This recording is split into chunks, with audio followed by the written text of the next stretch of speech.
പെരുന്നാളിന്റെ ഏറ്റവും ആകർഷകമായ ഘടകമായ ഗജവീരന്മാരുടെ വണക്കത്തിന്റെ സമയമാണ് ഇപ്പോൾ സംജാതമായിട്ടുള്ളത്. സൈനിക മാർച്ച് പാസ്റ്റിന് പോലും വെല്ലുന്ന രീതിയിൽ ക്രമാനുഗതമായി പടിഞ്ഞാറ് ഭാഗത്തിന്റെ ഗജവീരന്മാർ പരിശുദ്ധ അമ്മയുടെ തിരുസ്വരൂപത്തിന്റെ മുന്നിലേക്ക് തിരുകപ്പേളയുടെ സമീപത്തേക്ക് മന്ദം നടന്നു നീങ്ങുന്ന കാഴ്ചയാണ് നാം ദർശിച്ചുകൊണ്ടിരിക്കുന്നത്.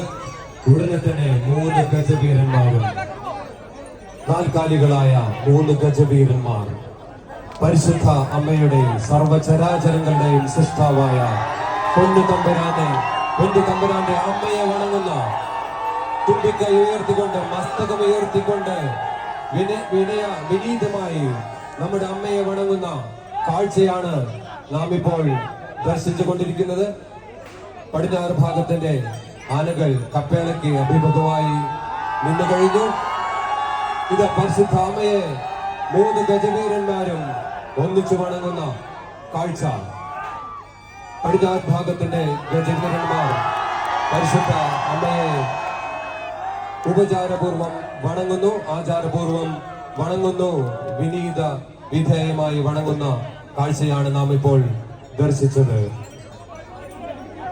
കിഴക്ക് പടിഞ്ഞാറ് ഭാഗക്കാരുടെ കിരീടമേന്നെടുപ്പിന്റെ സമാപനമാണ് ഇപ്പോൾ നമ്മൾ കണ്ടുകൊണ്ടിരിക്കുന്നത്. ഗജവീരന്മാർ പരിശുദ്ധ അമ്മയെ തുമ്പിക്കയുയർത്തി മസ്തിഷ്കമുയർത്തി ആചാരം ചെയ്ത് ശേഷം തിരിച്ചു പോവുകയാണ്. ഗജവീരന്മാർക്ക് തിരിച്ചു പോകാനുള്ള ക്രമീകരണങ്ങൾ ചെയ്യുകയാണ്. ദേവാലയത്തിൽ നിന്ന് പരിശുദ്ധ കുർബാന കൊണ്ടുവരുന്നുണ്ട്. ബന്ധപ്പെട്ട വോളണ്ടിയർമാർ ദേവാലയത്തിൽ നിന്ന് പരിശുദ്ധ കുർബാന കൊണ്ടുവരുവാനുള്ള ക്രമീകരണങ്ങൾ ചെയ്യേണ്ടതാണ്.